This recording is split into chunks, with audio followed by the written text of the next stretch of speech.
గుర్తుకొస్తున్నాయి గుర్తుకొస్తున్నాయి.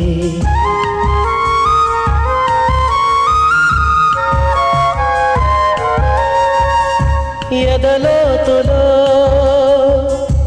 ఏ మూలనో నిదురించు జ్ఞాపకాలు నిద్రలేస్తున్నాయి గుర్తుకొస్తున్నాయి గుర్తుకొస్తున్నాయి.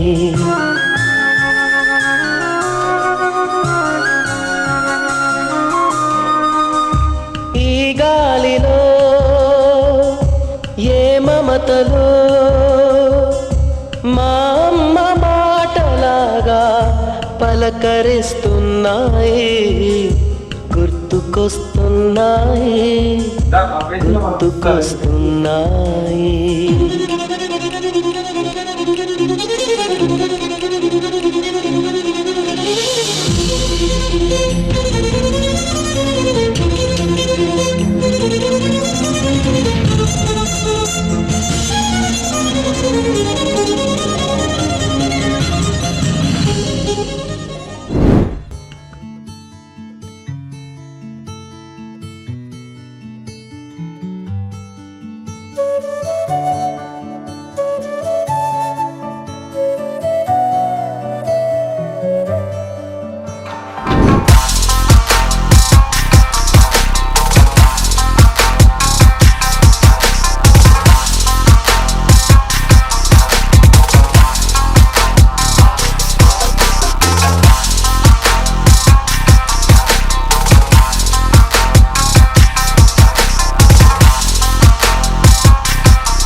ఆ రోజుల్లో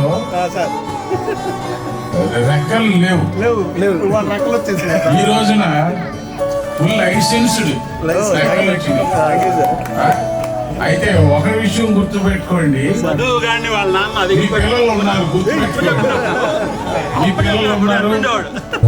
వెరీ హ్యాపీ మిమ్మల్ని మళ్ళీ ఇలా చూసాను. ఇవాళ మీ ఆనందానికి హద్దులు లేవు. చప్పట్లు కొట్టాలి ప్లీజ్ గట్టిగా. సూపర్. మీరు ఇష్టం వచ్చినట్టు ఎంజాయ్ చేయండి. మేము కూడా ఏదైనా ఓటుకుంటే కలుస్తాం.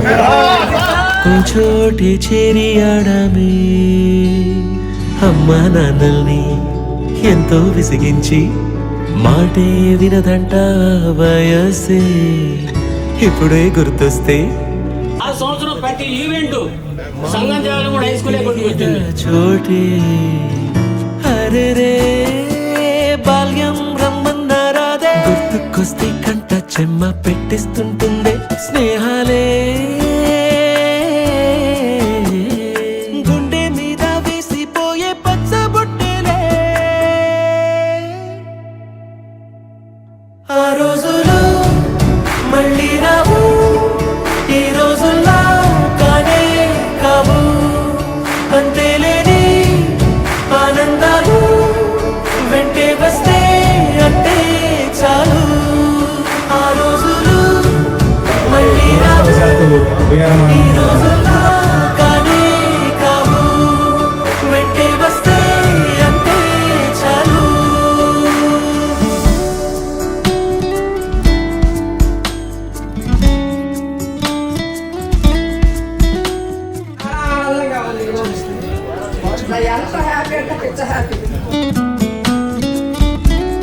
మరి ఏరే చౌదరి గారు, చలపతి గారు, లలిత కుమారి గారు, ఎక్సలెంట్ టీచర్స్ ఇన్ ఆంధ్రప్రదేశ్.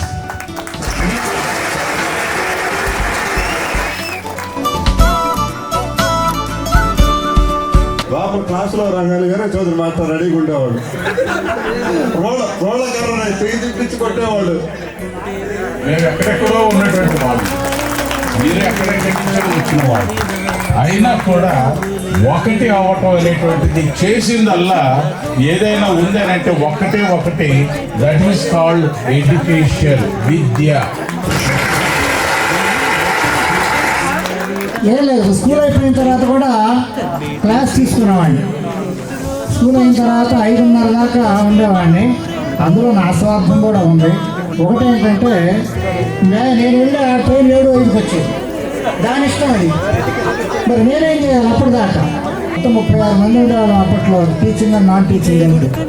192 మంది ఉండేవాళ్ళు. మీరు 1270 స్ట్రెంత్ ఉండేది, స్కూల్ స్ట్రెంత్ 1270 స్కూల్ స్ట్రెంత్. చాలా బ్రహ్మాండంగా ఉండేది స్కూల్. అదే స్టైల్ మీరు అలా కూడా చేసేవాడు. అదిగో బ్యానర్ అరికట్టడం కోసమే ఇదిగో ఇలాంటివి. ఆ విద్యార్థులు మీరు వెలసెట్టింది అనేది ఇందాక మీ డ్యాన్సులు చూస్తేనే అర్థమైపోయింది. 32 సంవత్సరాల బ్యాక్ ఉన్నటువంటి మిమ్మల్ని ముందుకు తీసుకురావడానికి నాకు 1/2 గంట పట్టింది. టీచర్ ట్రై చేస్తాం కదా, వీళ్ళు డిసిప్లిన్ దొరుకుతున్నారు, కోపం వచ్చేస్తుంది ఒక పక్క. నేను ఏం చేస్తే ఇంకా నా మీద కూడా డ్యాన్స్ చేస్తారు మీరు. అందుకని అమ్మాయి మేము డ్యాన్స్ చేయాలంటే ఇక తలుపులు వేసుకుని చేసుకోవడమే. మా పిల్లలు మా ఆస్తులు పంచుకుంటారు, మీరు మా జ్ఞానాన్ని పంచుకున్నారు, అందువల్ల మీరే మా వారసులు. మరి ఎవరికైనా మనసు నొప్పించినట్లయితే అది ఆ రోజు మీ క్రమశిక్షణ కోసమే మేము అలా చేశాము అని చెప్పి ఆశిస్తారని. అని 91, 92 బ్యాచ్ మాత్రం మమ్మల్ని ఇక్కడికి రప్పించే శక్తిని ఇచ్చింది. ఏంద్రా బాబు అని నమస్తే అండి అంటే, ఏంటి నువ్వు కొత్తగా వచ్చిన టీచర్ డబ్బులు హెడ్ మాస్టర్ ఉన్నాడని. ఈయన ఇట్లా ఉన్నాడు, లోపల ఎలా ఉంటుందో పరిస్థితి. ఈ పాఠశాల నేను పవిత్ర గంగా నదిగా భావిస్తాను. ఈ పవిత్ర గంగా నది